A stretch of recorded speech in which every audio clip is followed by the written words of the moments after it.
Welcome everyone to the January 2024 Tableau PublicTUG. We're here to answer the questions, why did you do that? How did you do that? And the most important question of all, how did you make it look so good? Today's hosts are Preethi Lodha, Agata Keterik, both Tableau Public Ambassadors, so check out their profiles when you get a chance. And myself, I'm Eric Howard, a Tableau Users Group Ambassador. Today will be Ruy, I got it wrong, will tell us about his Career Pathmakers initiative. Kevin will present his U.S. Higher Education Institute with Data Analytics program, and Victor will present his Traveling Through My Digital Footprints Viz. The order will be Ruy, I can't keep saying that, Ruy, Victor, and Kevin. Then we'll finish with a swag drawing and some Tableau news. We should finish up in about 90 minutes. So Ruy is from Atlanta, and he's an accomplished bilingual business operations and analytics leader. If I read the whole bio he sent me, he wouldn't have any time left to tell us about his Spotlight event. So tell us about yourself and your Career Pathmakers initiative. Thank you very much. It's Ruy. But it's fine. It's all good. Thank you for having me, and thanks to the leaders of the public Tableau user group for allowing me to share a little bit of this great initiative that I'm part of. And yeah, my name is Ruy. I'm going to talk to you a little bit about Career Pathmakers. So let me get my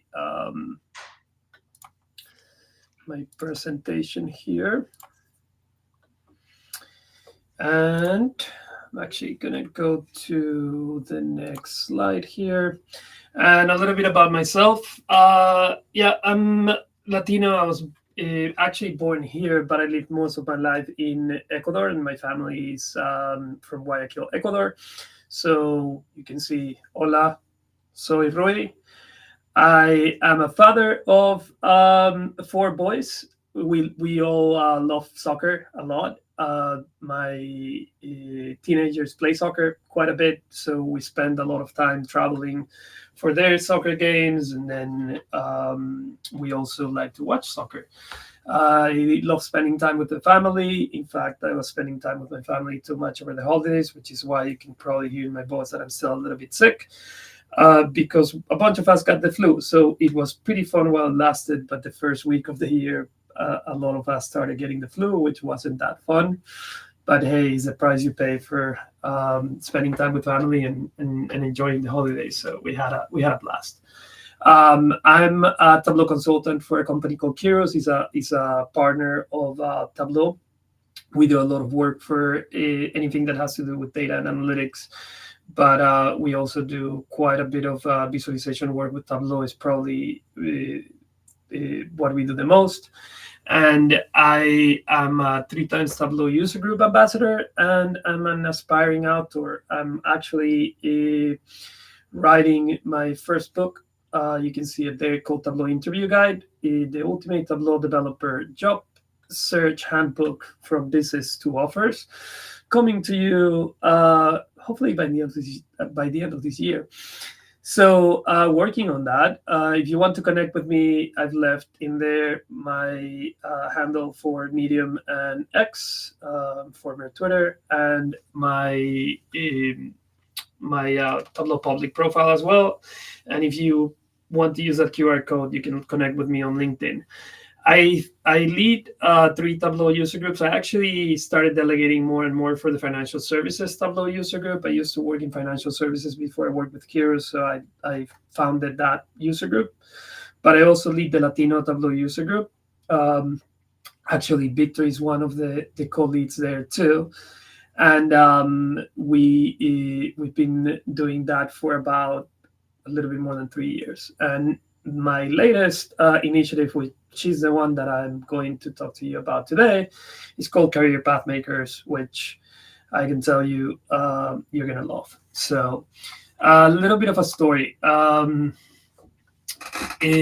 year, at the beginning of the year, I was in a little bit of um, I don't know, a career kind of tough place, if you will. I was thinking about kind of what I was doing, what I wanted to do. A couple of things were changing around me, and I kind of went to see my mentor, and I said, "Hey, this is happening.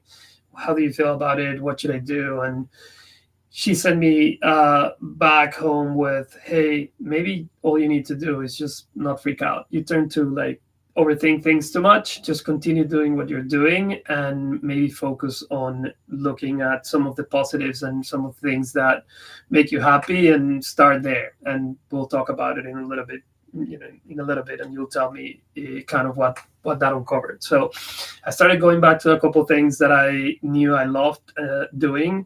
One of them being the user groups and giving to the community. When I actually was approached by Pat, this was around the last year, around the conference time. And one of the reasons that I wasn't feeling that great is because I wasn't getting to go to that conference. And I got approached by Pat to write the book. The book, basically, when I started writing the first chapter, it was a light bulb going in my head. I've been through my career impacted with layoffs 3 times, and one of the things that I was thinking is, oh my god, I know so much about these topics and about what you need to do to get like noticed, what you need to do with your resume, how you need to network, like all of these different things that I was putting in the book. And when I was doing this, if you remember, it was around the time that all the layoffs were happening too. So a lot of people were out there kind of looking to some sort of support. And one of the things that I remember doing while I was in transition was going to a job search transition support group. So I said, well, I cannot get this book into the hands of people overnight, but I know how to do Tableau user groups. What if I just do a new Tableau user group? And I started thinking about that idea. I started sharing it with a couple different people.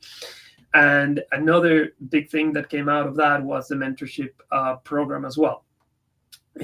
Why? Because, well, I not only wanted to help people while they were in transition, but I also wanted to help people understand the power of mentoring and networking and making sure that you have advocates as you continue your career. So that was the story. That's how these ideas started happening. I got together with basically a lot of different visionaries and ambassadors at the time. I would just reach out and say, hey, you want to hear about these?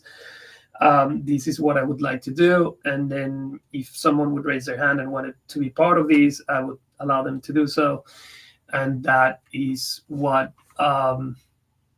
happened. So we launched in September, if I remember correctly, but Q4 last year sometime, or right before Q4 last year. So since then, we have 102 participants on the mentorship program. We have 42 mentors. So far, we've got 96 mentorship sessions completed. About last time I checked, about 30 are already scheduled. So people are already kind of starting the year. And we've had impacted with transition support about 50 attendees. The transition support sessions happen every 2 weeks, and they are like a small group of about 15 people that show up, and we're helping them basically stay on course. So we ask them things like, what are you doing? Like, what are you working on any certifications? Are you applying to any jobs? Are you building your network? Like, where are you with all of these activities? What you plan on doing next week? and then how can we help you? So if we can offer an introduction to someone, or a referral for a job, or a referral to a company, like that's what we do. And we rotate the leaders that support these sessions every couple of weeks. So that's what Career Pathmakers is all about. We are a beacon of support, mentorship, and networking for data professionals as they navigate their career journey with Tableau and data visualization. And why are we doing this, and why you should join? Well, to get the things that I'm putting here, I'm not going to go through all of them, but if you want tailored mentorship, job search expertise, or transition assistance, that's what we are focusing on right now. And let me go to the next one. So if you want to join us, you can scan that QR code, and that will get you to our chapter, hopefully. And it's like joining the Tableau user group that you are now part of with Tableau Public. You can join, and then you'll start getting the notifications whenever we have an event. You will get the bi-weekly notifications for the transition support events, but you'll also get any notifications when we have the bigger events. And we're planning on having at least 4, if not 6 of them this year, where we're going to invite, for example, a speaker to talk about, effective networking, or, different topics like that. If you cannot wait for the next event, you can join us on Slack as well. So we have a Slack group, and we're pretty active on Slack. And if you need any help, that's the place to go. So you can reach out to any of us, and we can basically help you with your career. For all of the leaders and Tableau Public ambassadors as well, I invite you to go to the Slack and be part of the Slack. From time to time, we do have a lot of people kind of building their portfolios and asking for feedback. So it would be nice to invite them over to your Tableau user group for them to also get the support they need. But that is, I think, it for me. And again, if you have any questions, or if you want to reach out, there's my information as well.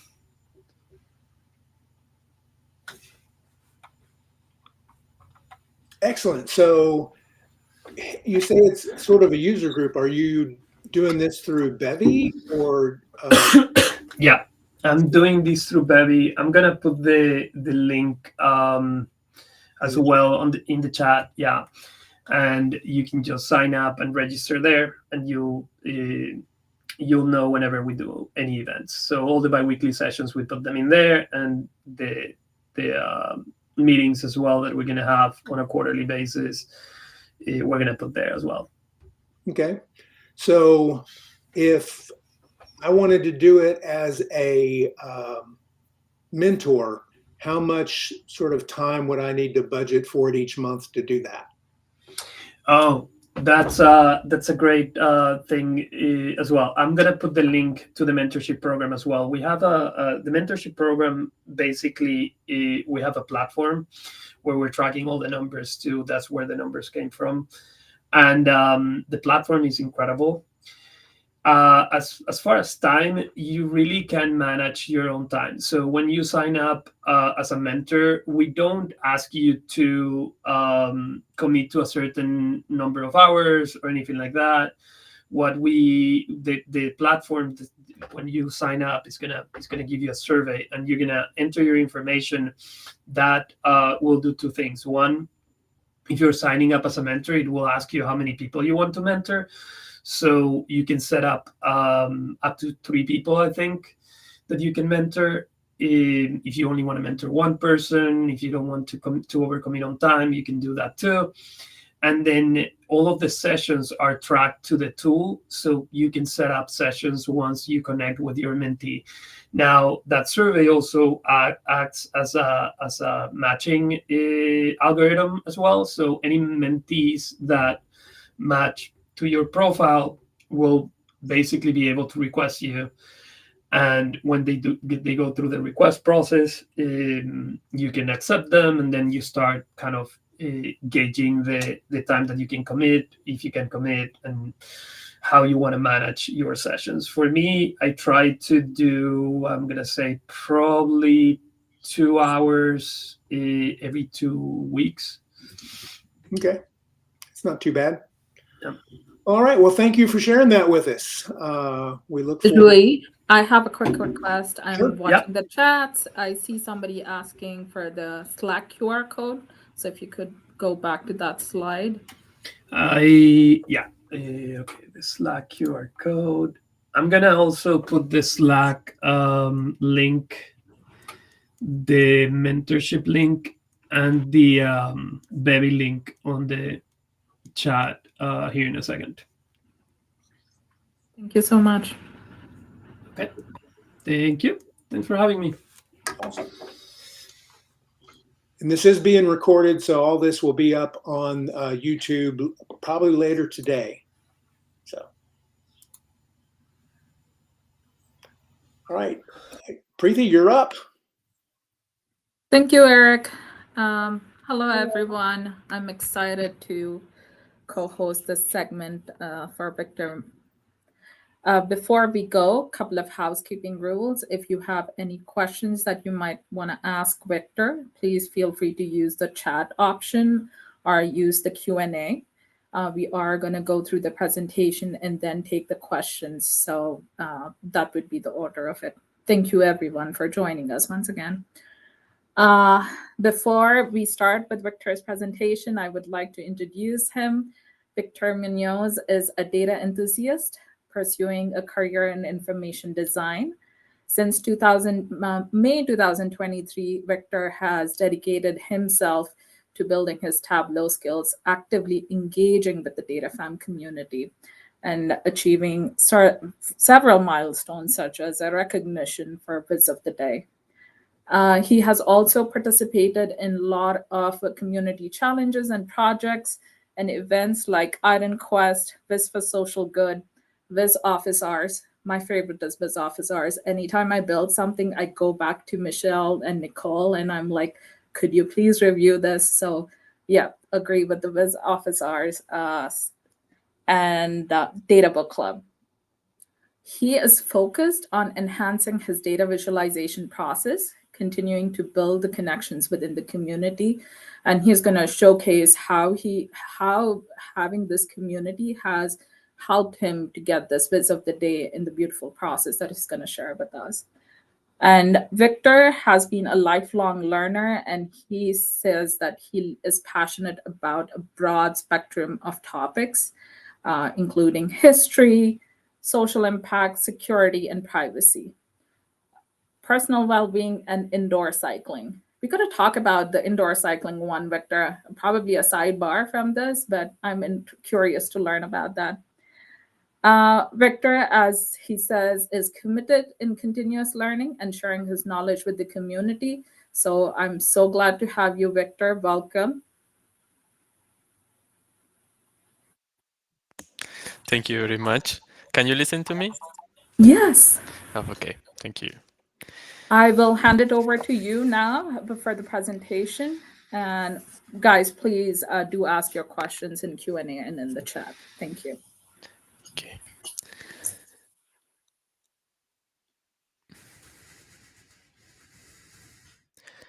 And can you confirm me if you can see my screen?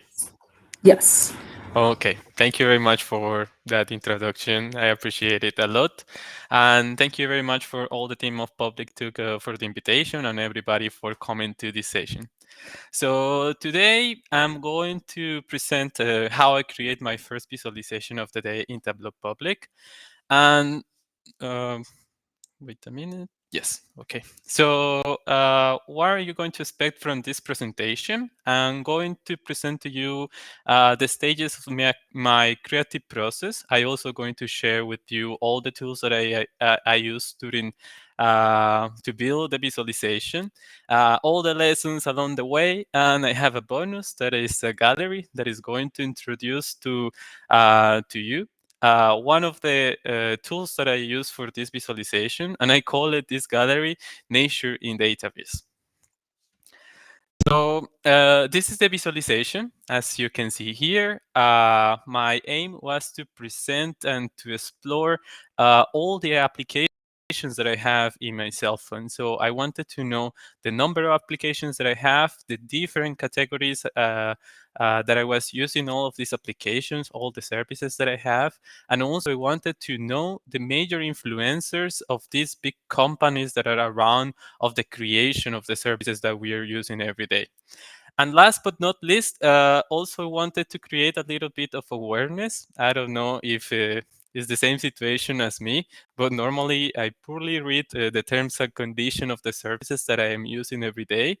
And yes, I have been using cell phones since I was in school. I remember that I received my first cell phone and I started using them, downloaded a lot of applications and exploring all the services. But the thing is that I never received like a formal education of how to use a cell phone. And the truth is that having a cell phone has a lot of responsibility towards like the how these different companies use all the information that they are gathering about us. So how did I get until this point? I want to start first with the inspiration. The inspiration for this visualization is based in one of my favorite series. It's called Black Mirror. In the last season, they have an episode that is called John is Awful. In this episode, they are showing how John's life is adapted in real time in a TV series. So you can just picture yourself after university or after work. You go to your house and then you turn on the TV and then you find out that there is a series that is telling everything that you have done during the day. I mean, two things that caught my attention during these episodes were the use of artificial intelligence in the entertainment industry. So this episode was released a little bit earlier than all of these protests started in Hollywood, where the writers and all these creators started complaining about how these industries are using everything that they have created to now create more content using artificial intelligence. And the second thing is privacy. I'm very interested about this topic. And one of the reasons why was it possible to recreate in real time in this series the life of this person was because of the way that the cell phone collects our information. So I'm not going to tell you anything else about this episode. I really want everybody to watch it. But after watching this episode, I started just to asking a lot of questions like how many applications do I have in my cell phone? What are the terms and conditions that I'm signing? And who I'm signing these terms and conditions with? So at that point, I was learning Tableau, and I said, like, that would be nice to make a visualization about the whole spectrum of applications that I have in my cell phone. So I have the idea. Now I need the data. For that, I took my cell phone and then I start gathering all the information about the applications. As you can see here, I create an ID.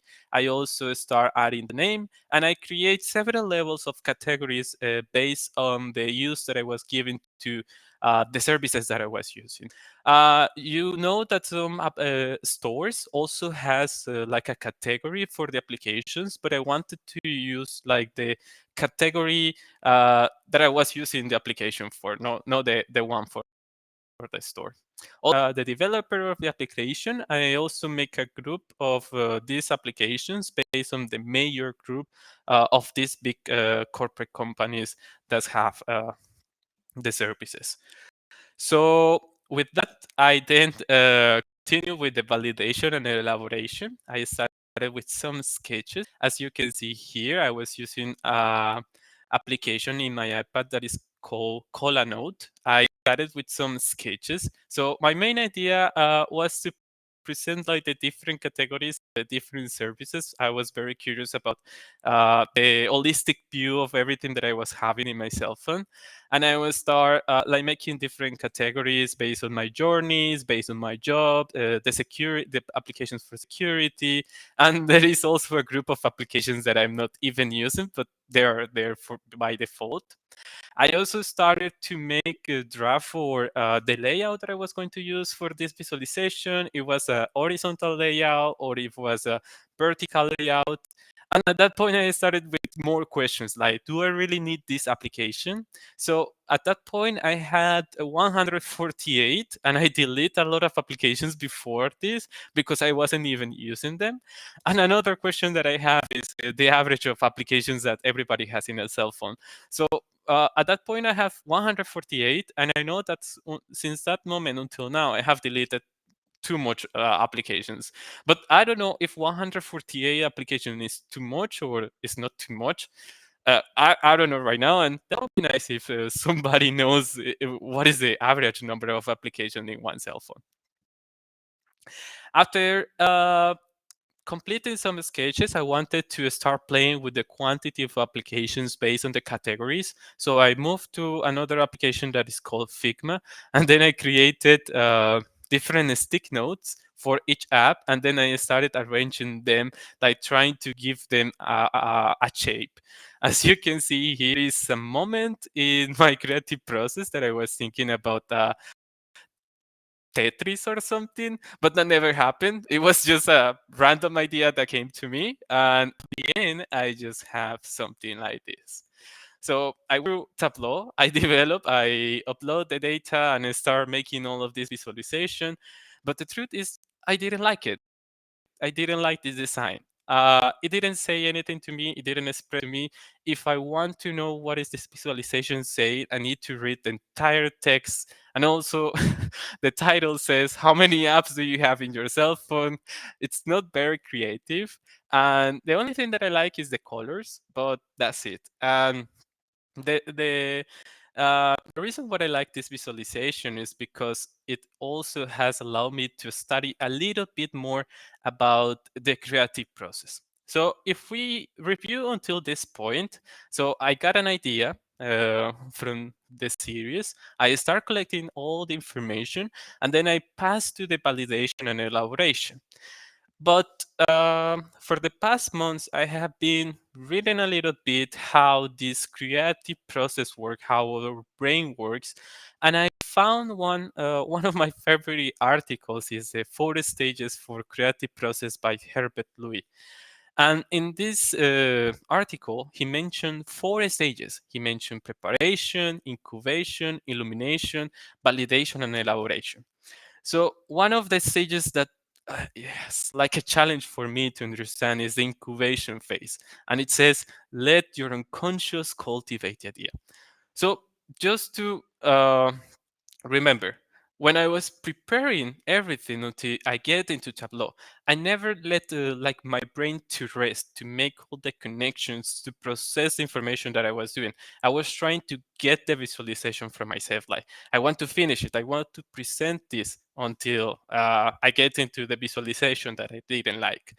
And I stopped doing the visualization because I was, okay, I don't know how to continue with this. And I just continue thinking about other projects. But in this article, they say that normally it's a process that is called incubation, where our brain is making all these connections between all the ideas that we are trying to process. And for that, you have different ideas. You can go to walk to the nature, you can read a book, you can watch your favorite sport. And the one that has been more effective for me is exercising. I have been reviewing, for the ones that know me, I document almost every visualization, like the entire process. And I have noticed that normally the best ideas comes after I make some exercise. And this is not the deception. So I was something that is very interesting about the episode too is how our cell phones collect a lot of information, and it's something that we're living right now. And I have a bad memory, and I have to accept that. I don't know what I did last Friday, but with our cell phones, all the information that they are gathering about us, we can easily recreate what we have done during certain days with the pictures, with the information of our location and stuff like that. So before this presentation, I was just like trying to understand what I did the entire weekend where this idea came out, and I found that yeah, I did exercise that day. So At that point, I was staying in Skopje in Macedonia, and that day I remember that I went hiking with some friends into a mountain to see the Millennium Cross. It's a big cross that you can see for every in every part of the city. It took me like the whole weekend, whole no weekend, the whole morning just to get there and go down. After that, I remember that I went to have lunch, and after that, I went to my house just to have a nap. And then I woke up and I started to read the newspaper. And I found a very good article. So the article, this is the local newspaper in Colombia. That's the reason why it's in the Spanish. But the article says like the risk that that you will have if you don't read the terms and conditions. And I was like, oh, this is very interesting. And the most interesting part is that they were talking about the same episode of Black Mirror. And I was like, oh, this is so awesome. I want to know more about this. So in this case, they have like a complete section about internet economy. It's very corporate focus for these companies. And it was like, oh, they have so many information. I was just happy. I just have a very good morning.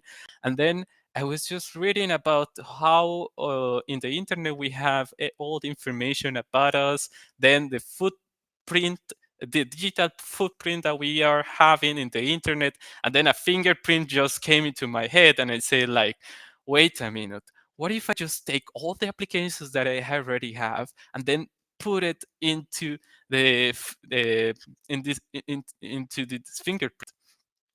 And as you can see here, it took me like the entire Saturday and then the Sunday to complete my visualization. Here is Saturday, July 1st. Then I have reading the newspaper. And then if you see when I published my visualization on Twitter, it was on Sunday at night when I just published the entire visualization because I finished it. Before moving of how I create this visualization, I want to share with you another lessons that I have had during this past year of data visualization. So this is my second time that I'm presenting this creative process for this visualization. The first time was in October in Comunidades, the Latino group. And I remember that I was sharing with them like the lessons that I have until this moment, like work with your passions to keep motivated to learn with Tableau, and also try to try different styles. Like, for example, for me, very related to this famous meme of last year, I like security, privacy, like this dark mode. But at the same time, I have other interests, like, for example, figure skating. I also developed this visualization.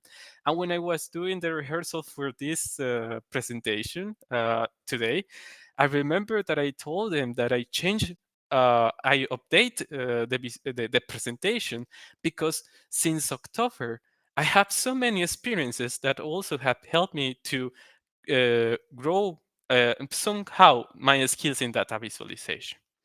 So uh, during the last month and majorly during the last week, I have been studying like all the visualizations that I have created over the last year.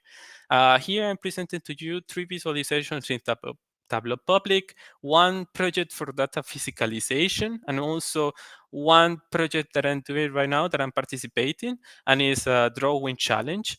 And then when I was just reflecting about all this work, I found that I have some kind of pattern in my work. And I find that normally I take inspiration from some patterns in the nature to try to introduce the data that I want to show to my public. So if you see, I have used flowers to decode the elements of figure skating. These here are leaves that I collect from the trees to create a heat map. And I also like a print and these circles here that reminds me like the rings of a tree. So this process that I am showing you right now is a process that I am developing with the Elevate database community that is called Finding Your Style. And it's something that I think everybody that is working in data visualization should do at some point. I try to review and read between all the visualizations, like what are the colors that you like? What are the styles that you like? Where are you gathering all the inspiration from? And not just in my work. Normally, I have like a library of all kind of visualizations that I like. Normally, I take them from visualization of the day with all the notifications that we got. And I found that also the visualizations that I like the most, they're also related to nature, patterns in nature. As you can see here, there is a lot of visualizations that remind me like the bees, the flowers, and I'm like, huh, this is very interesting. Also, I gather here more examples. This I know that there is a lot, but this is like the collection that I gathered from the last year. For example, here we have the sun, the galaxies, fireworks, animals, and you're going to see that all of this you can use is for making all kind of visualization.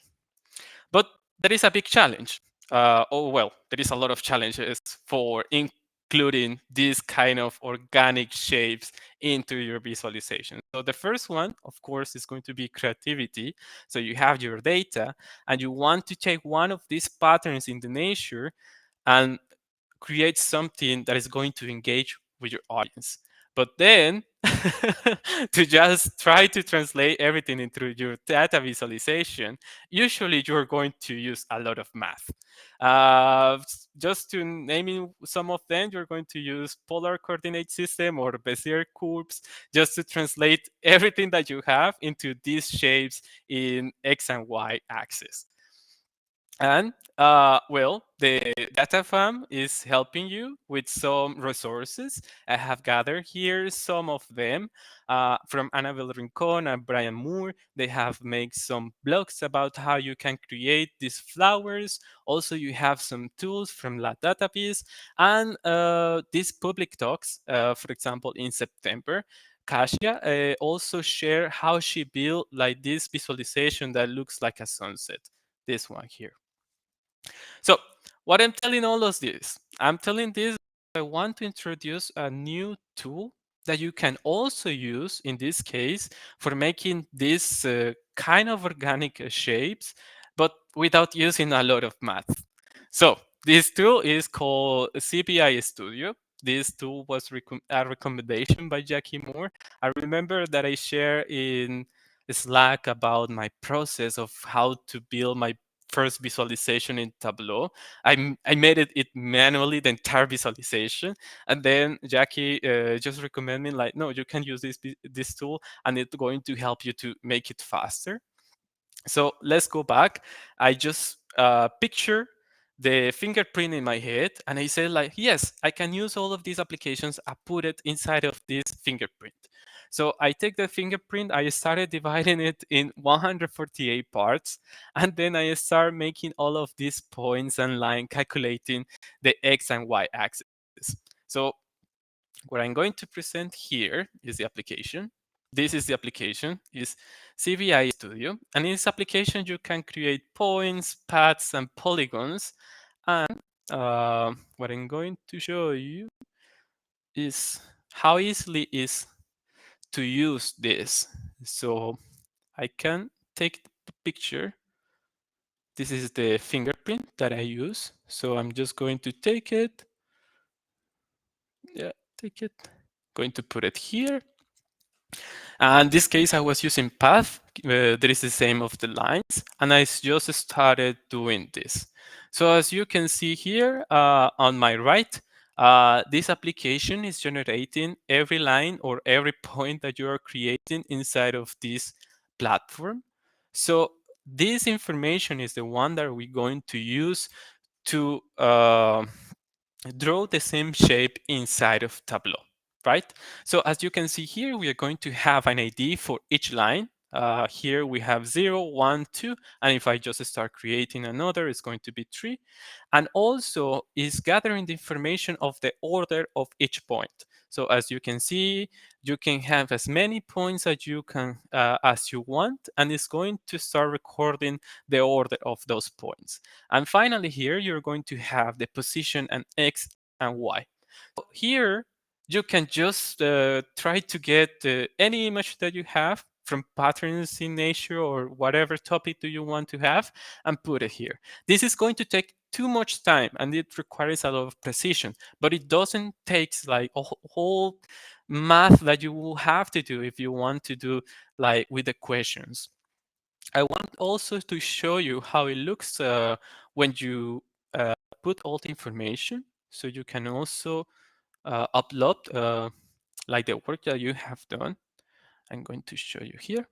This is how it looks when you complete like the 148 applications. And after that, you can just download this document and just export it directly to Tableau. So coming back to the presentation.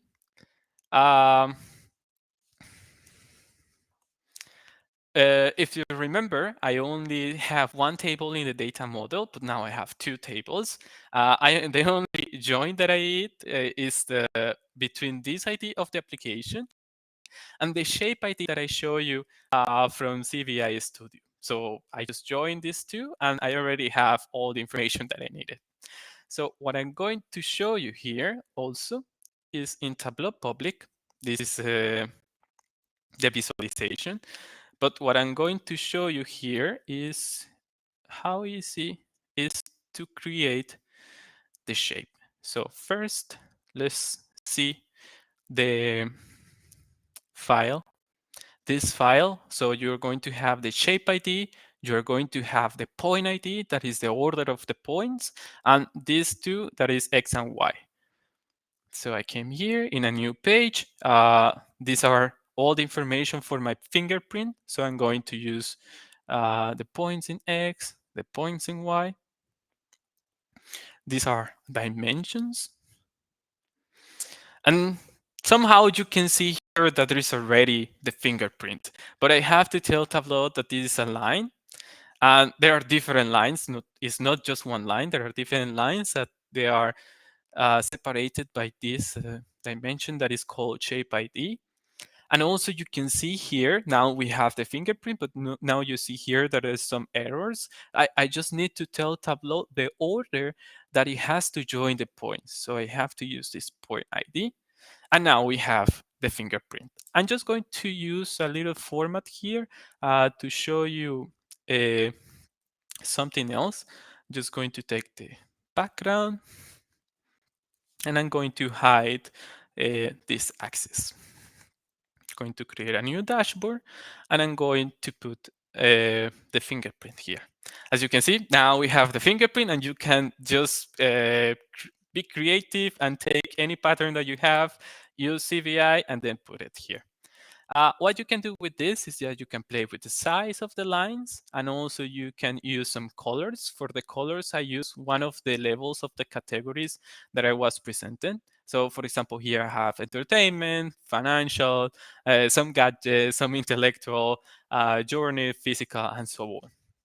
And the last thing that I want to do this here before coming to the next section is the actions. So I wanted to create an action to highlight the application of the same group. So if you see here, we are going to have, actions, this shit, hover, yes. So as you can see here, I have highlight depending of the group of the application. So as you remember, my background was a dark background, right? So if I change the background, you're going to see that it looks better that way. But when I start interacting with the different actions, then you see that the portion that is not highlighted has another color that I don't want to use. And it was for me at that point very difficult to try to change. Like there is no direct option here in the color of the visualization, like to change when you highlight something and when you don't highlight something, how you can do that. And just to to to remind you, this was like my fourth visualization in Tableau. So I was just trying to get what I did with the knowledge that I have until that point.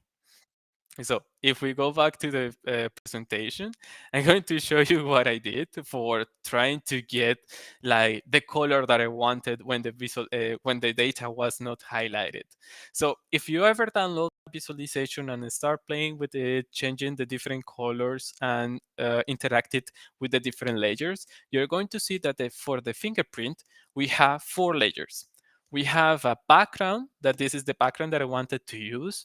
Then I'm going to have a base color. This is the base color that I wanted to use when the information was not highlighted. So this is something that I couldn't find to do it straightforward with Tableau. So I just create this layer to put the color that I wanted to show when the information was not highlighted. Then I have a filter control. This is the layer where I'm going to put all the information that the user is interacting with in that point. So what happened with this layer is that this layer is going to filter the rest of the information. So it's going to disappear the rest of the information. And for that, because it's disappearing and appearing at the same time, I put another layer that I call it the action layer.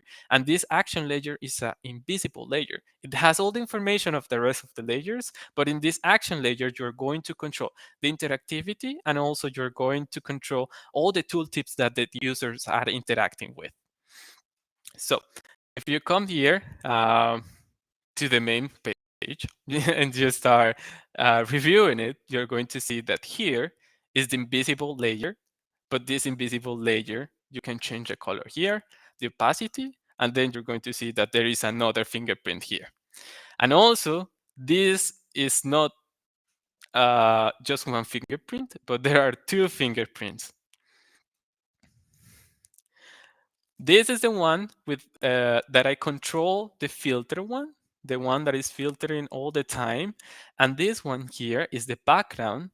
This is the background, the base color, sorry, that I can change with every color that I want.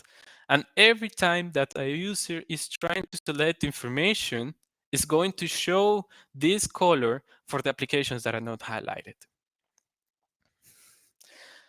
And you may ask, like, how did I get to this point? It was not something that I just woke up one day and said, like, I'm going to use different layers. No, it was not something like that. I take that from learning and reverse engineering one of my favorite visualizations from Brian Moore. I remember that this visualization get a piece of the day, and I have an habit of downloading them and I start to learn about them. And yes, it's very dense. When I start reviewing this visualization, I was very happy that he presented it in the last PublicTUG. And it has a lot of layers, and also it has a lot of interactivity for the effects that he wanted. I just tried to understand how it worked. I make a reverse engineer, and I also create another visualization for participating in the Iron Quest. This knowledge was a knowledge that helped me to recreate all of these layer patterns for this visualization. I think maybe you can use map layers. I'm not really sure if you can achieve that, but I have to try it later and just use one page. I'm not really sure if you can do it, but maybe we can try to recreate in one page. And just to finish, so we have the categories, we have the number of applications, and now I wanted to add a last detail. So I wanted to show like how many applications I have by all these major influencer companies. And then I get this visualization of Ampuli with the lightsabers. And it's so funny because if you go to the visualization and then you start interacting with this circle here, you're going to see that they have the same effect that Ampuli introduced into the lightsabers, and has a whole tutorial of how to do this, and you can just go through this, and it's very easy to follow. You're going to learn a lot. And what I wanted to do with this effect is that every time that you press one of these companies, you are going to see in the fingerprint all the applications that are related to this major company. And it's very interesting how that the categories are split, the applications are split by categories. It's very interesting to see how some of them has like different effects in the different categories of our lives. I really like to see that effect. So that's it. I have some summary with the major lessons that I have doing this visualization and also preparing this presentation. Build and learn about your data visualization process, and remember, space for incubation is someday you feel like you cannot continue with your ideas, you just go outside and make some sport. Working with your passions helps you to stay motivated. But what I have learned in the last weeks is that reflecting on your work can lead you into learn about your style, about what you like. Reverse engineering for new knowledge, and review the resources in the data farm if you want to create a visualization using patterns in nature. Thank you, everybody, PublicTUG, for this invitation. If you have any questions now or later, you can also contact me in X, Twitter, or LinkedIn. And here is like a QR for the presentation if you want to have it. Thank you, Victor. Such a great presentation. I totally agree with your choice for Black Mirror's episode. It is one of the highly rated episodes. So, yeah, we don't get paid, but yeah, we are promoting HBO and we are promoting Barbie and Oppenheimer, but good to go. The chat lit up, Victor. It was such a great presentation. Thank you for doing so. I think the question we had got answered. The pressing question was, how was this fingerprint created? So you showcased the step-by-step. Again, thank you so much. Yeah. I'm going to now hand it over to Agata with the presentation with Kevin. Thanks so much, Victor. That was great. All right, so next up we have Kevin Wee, who is a Chicago-based Tableau Public Ambassador, passionate about data visualization and UI UX design. He has a PhD in digital media evaluation, in which he studied the effect of visual design on the audience's perception of the presented content. He currently works at Discover Financial Services as a senior BI analyst. Kevin has been experimenting with different ways to leverage Tableau and Figma in data viz practices, and we will get to see the way Kevin used Figma in the visualization he'll be discussing today. So I'll turn it over to Kevin so we can get started.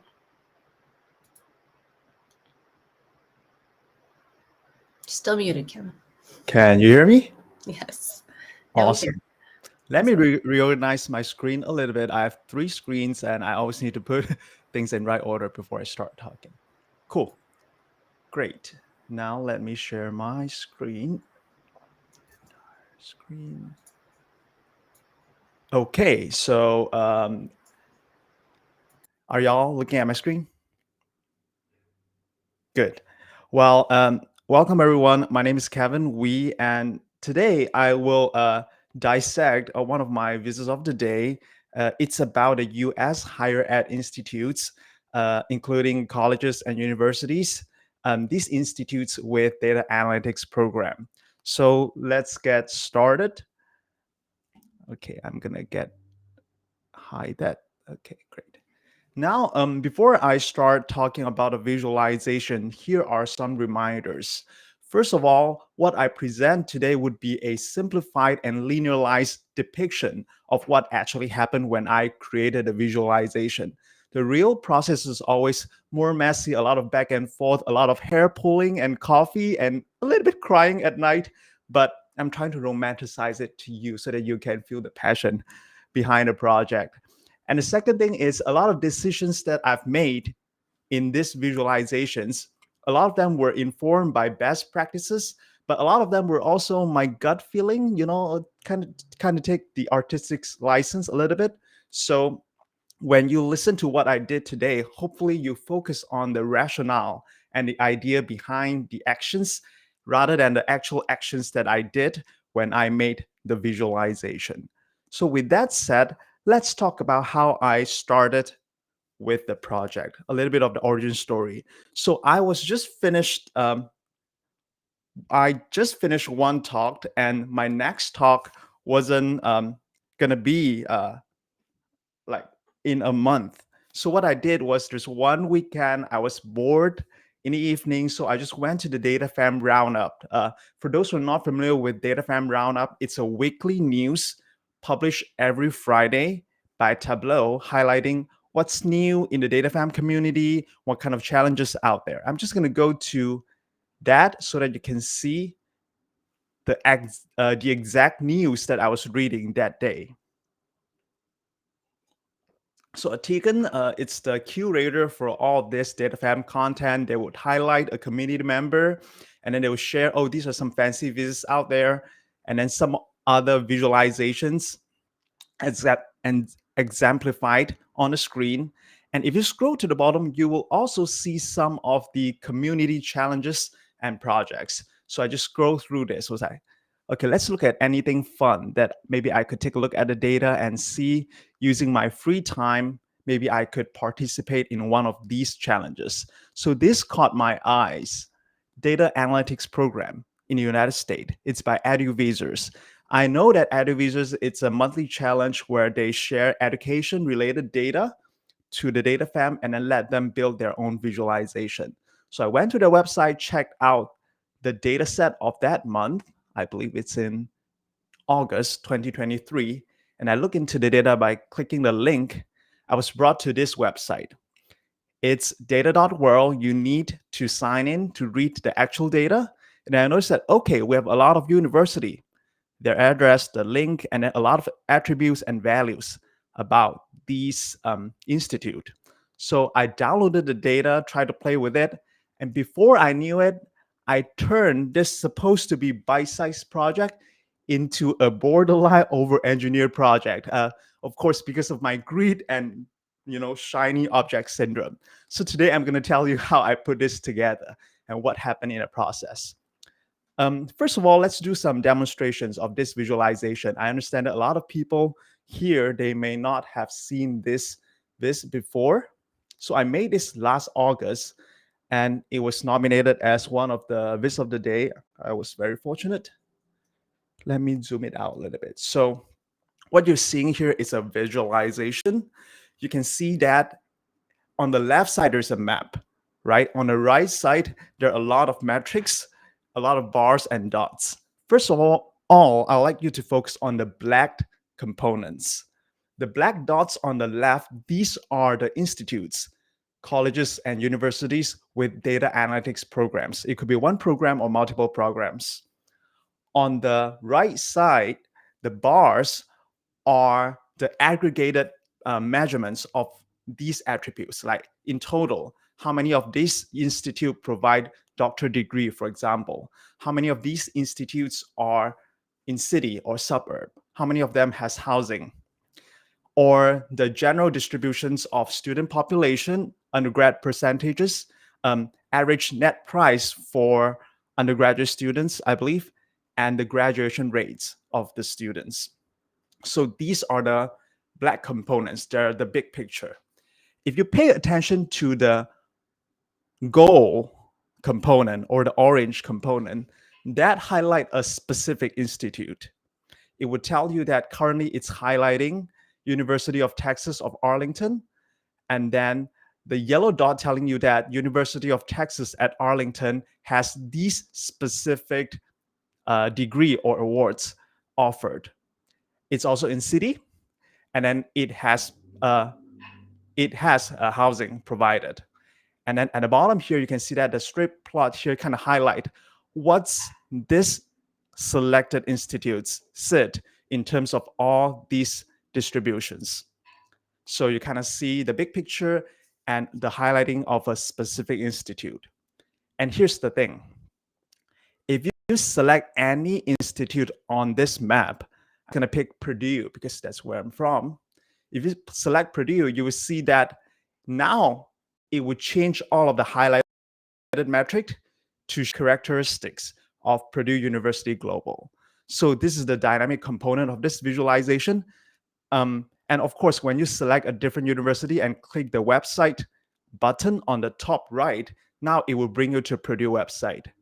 I'm going to try a different school. Let's say now I'm going to try one of this school. Let's do Naval Postgraduate School. When you click it, all of the metrics would change into Naval Postgraduate School. And of course, because the data set's not perfect, it doesn't have the information for this school net price and graduation rate. So here, there's nothing to show in the distributions. There's only a null indicator appear next to the title. And when you click the website again, now it will show the website of that selected school. So this is how this whole viz is about, how I put it together. Now let's go back to my presentation and see how I put together the data visualization part.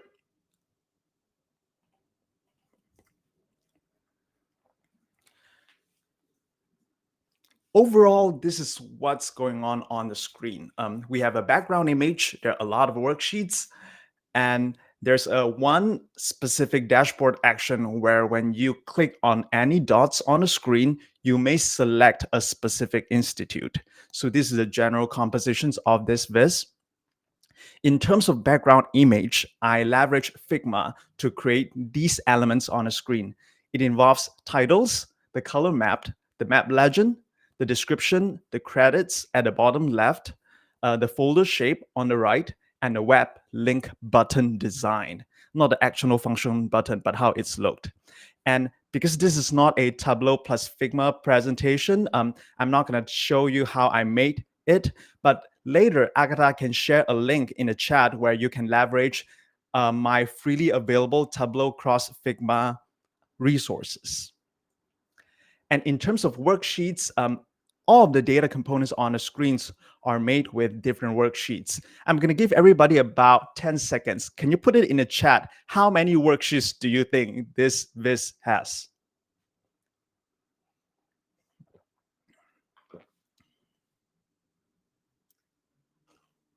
$89 is too much. Is it 8 or 9 or 89? 5, 10, 10, 10. Okay, 10, 15, 12. Awesome. Okay, so mostly 10-ish, 10 to 20-ish. A couple of very big numbers. Great. I'm going to reveal the answer. There are 16 worksheets on the screen. I'm going to count them and tell you in general what they're made of. Note that I'm not going to walk through the creations of any of these vizes. You may go to the link provided by Agatha and then download my worksheet for your own inspection. I'm going to leave that joy to you, the joy of discovery to you, but I'm going to tell you in big picture what they're made of. The title, the University of Texas at Arlington, this is actually a text-only worksheet. So this is just like when you click on different parameters, this text would change. There's a transparent shape with link that's overlaid above the website photo. That's basically a circle shape with no color. It's a transparent shape. And then when you select different parameters, you would change the web link. And of course, you may click the shape to go to the website. So that's a linked worksheet. And then these three are actually bars and dots, dual axis charts. Bars and dots, dual axis chart. And then at the bottom here, this looks complicated, but they're actually just 4 histograms and 4 dot strip plots placed together. Later, we can share a link with you. There are links out there, all of them by Andy Kriebels from Andy Kriebels' YouTube channel. They teach us, he taught us how to create all of these charts. So the links are out there. Don't worry about them. And when you select a university or a college with no data and the null highlight indicator next to the title, these are actually just a one row Gantt chart that appear when the answer is null. And last but not least, let's address the elephant in the room, the map. Like the maps, it has so many dots and so many lines. It's actually just one multi-layer map. So it's kind of echo to what Victor was talking about. You can use map layer to create some very complicated multi-layered viz. So in this case, that's what I leveraged. This map is made, the whole thing was made with one worksheet. So now let's talk about this map, because I believe this is what everybody's excited about. This map has 3 layers. From the bottom to the top, we have a color state, we have color states, and then dots representing the institutes, and then the yellow connector dots and lines. And the color map, later if I have time, I can show you. I actually made it on Tableau, but then later I realized that it would be easier to do that on Figma for alignment purpose. So I did it on Figma, and I hid the color states in the file, but it's still there. You can go check out the original worksheet on my Tableau Public profile, and you'll see that that state's still there. I just hid it. So how did I make it? First of all, you have to set 3 coordinates parameter, 1 for latitude and 2 for longitudes. These are for these additional dots on the right for you to decide where to place them. So these could be any arbitrary numbers based on where you want to place the turning dots and the terminal dot. Then you use Tableau's spatial function, make point and make line, to create these 4 dots and 3 lines, and then lay them at the very top of the map. So that's how I made it. So after talking about the data visualization part, I hope that you have some understanding of the charts aspect of this visualization. But to be honest, I believe the reason why it's so well received is because it has more to that, right? It's just not, oh, we have 16 charts put together. How I put it together, what are the other design elements that I have leveraged in this project? Let's talk about that part, because I think it deserves more attention when it comes to creating an effective visualization. First of all, let's talk about some inspirations. I put the link to all these inspirations documents on my slides. I'm not going to click them. I'm just going to show you them directly. But if you have the slide deck later, you can click on the screen and then access to all this visualization. Now let's look at inspiration. First of all, it's Demola's annotated map. So he made this map. It's about county median home price in the United States. You can see that even though the annotation, it's a static image, it's basically, I'm sure that he made it on Figma or PowerPoint. This kind of gave me the idea of, oh, maybe I could do something similar, but maybe not a static annotation, but a dynamic annotation. The other inspirations that I had was from one of my prior projects. Actually, this was also a viz of the day, I believe by last January 2023. This is a visualization that I created to celebrate everybody that participated in the Back to Viz Basic Challenge. And then here, each pixel represents a participant. When you click on a specific, let's find Agatha, because she's here. If you find her, let's see if I could find her. I think she, okay. When you click on a pixel, you will see that person's submissions record, right? Kind of like a teacher trying to track students' homework. So here's when you click on different people, you will see their submission. I created this viz to celebrate everybody's accomplishment. I didn't want it to be a competition. That's why it's not highlighting who's submitting more than another people, unless you really want to know about it. So this is the viz that I invented, the dynamic connector line. I leveraged this element in my presented project as well. The other thing that I leveraged in my work was Dennis Cow's visualization. This is a map about, the name is Hot and Heavy and Safe in New York City. I believe it's about condom availability programs. I really like how he made this dot with a surrounding glowing pink circles, very cyberpunk light. If you look at by this, I got the idea of like highlighting a halo effect of the specific institute from his this as well. The other thing I like to talk about is if you look at my visualization on the bottom left, these 4 combo chart, histogram and strip plot placed together. This is something that I thought it's an interesting design because you can see the trees and you can see the forest at the same time. You can see the big picture and the details at the same time. I actually did something similar 2 years or 3 years ago when I created another visualization. This is actually my very second Figma viz. I think I only learned about Figma in less than a month at that moment. I created this viz to show the season NBA's referees foul calls statistics. These are 8 statistics. You can see that the histograms are the overall distributions of the statistic values for all of these referees.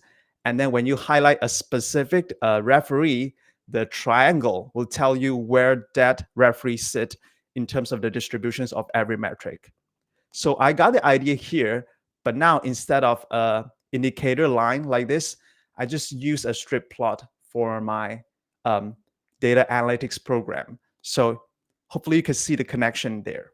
So these are where I drew my inspirations. A lot of them are from my own prior works or the works of other. And in terms of color of this visualization, I specifically try a lot of color combinations actually, but eventually I sit with gold and black. There are a lot of reasons behind this.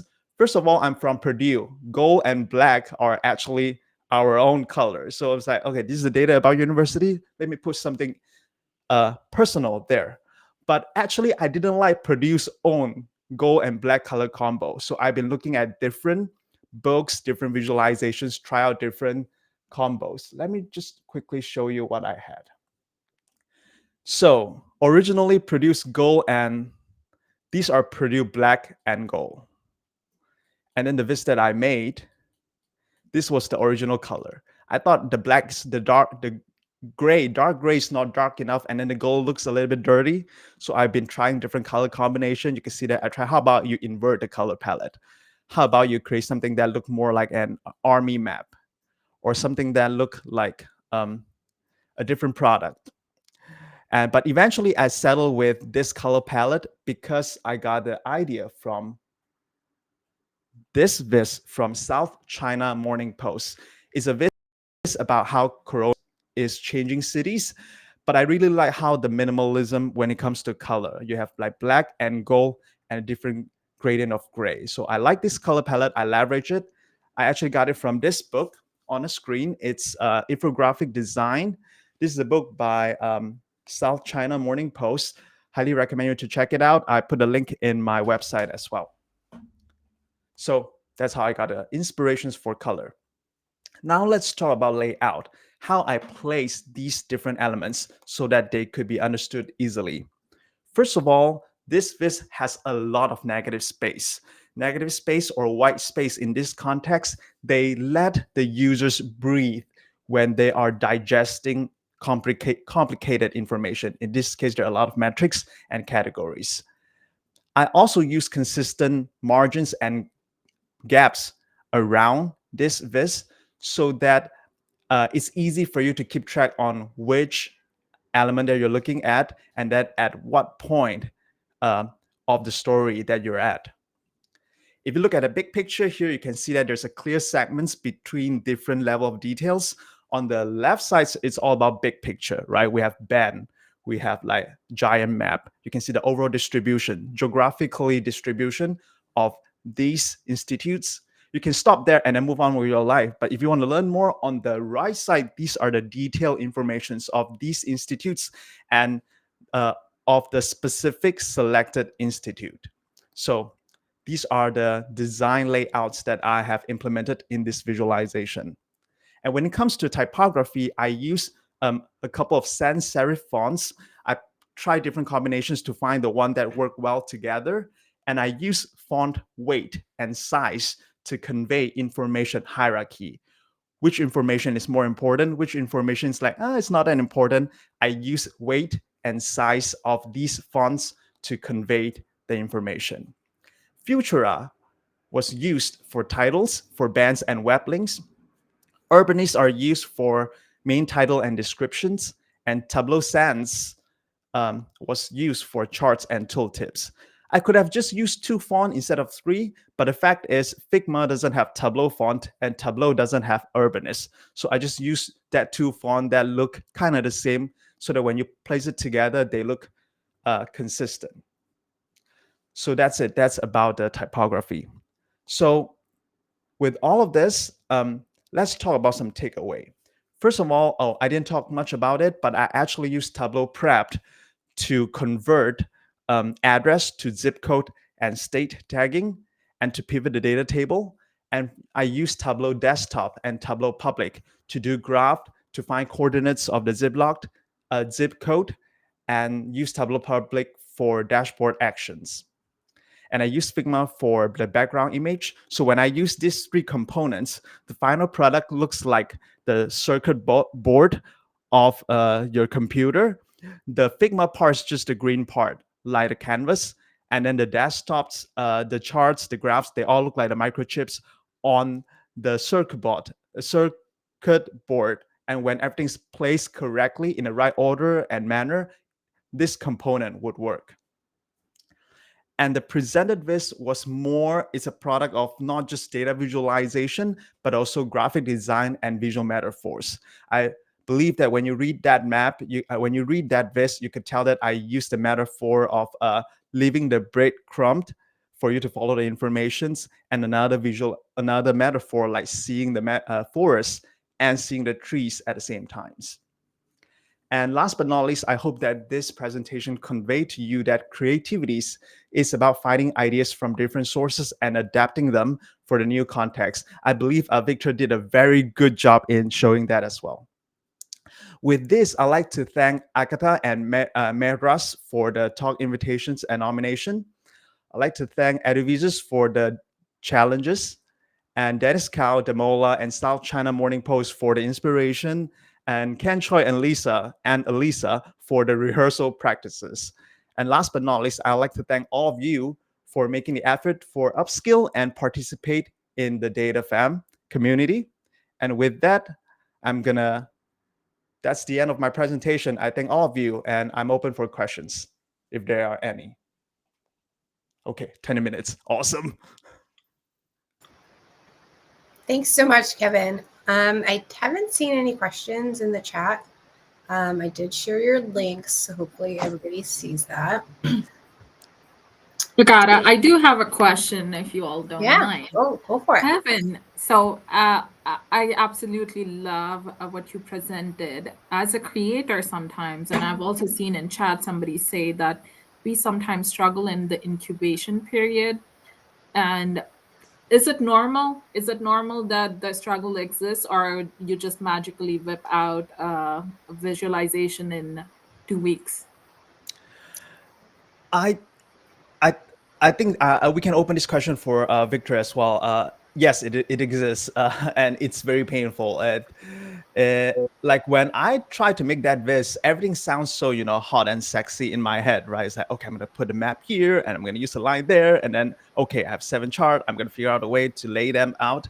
But the thing is, when you actually created them, it took me forever to place them in a way that makes sense. And also, when it comes to color choice, I try so many different color palette, back and forth to make it speak to me.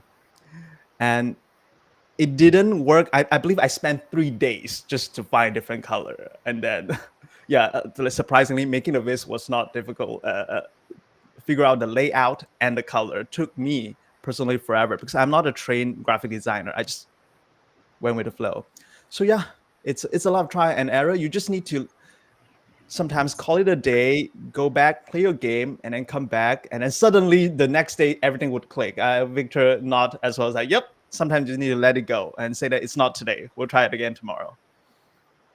I see you agreeing with it, Victor. Do you have a similar process, or are you also whipping projects at instant?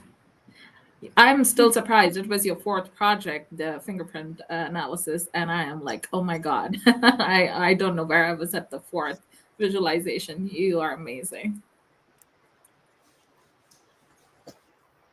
Very much. But yeah, normally all my projects, and I'm really trying to document all of them. And it really, I can really see that there is like this part where you're so frustrated, like you cannot continue with the visualization, but it's just like a normal process of yourself, like try to understand and make all these connections. So yeah, normally, for example, everybody were talking about the item viz, and I think it's very important. Like you have like a maybe 1 month to make the iron beads. The first week will be for preparation, gather all the information that you need, all the shards that you want to use, all the information, and try to let 1 week or something like that to just to the incubation phase, just to try to prepare everything that you want. And yeah, it's very important. I'm learning a lot from that, and exercising for me is just like helping me with the ideas too.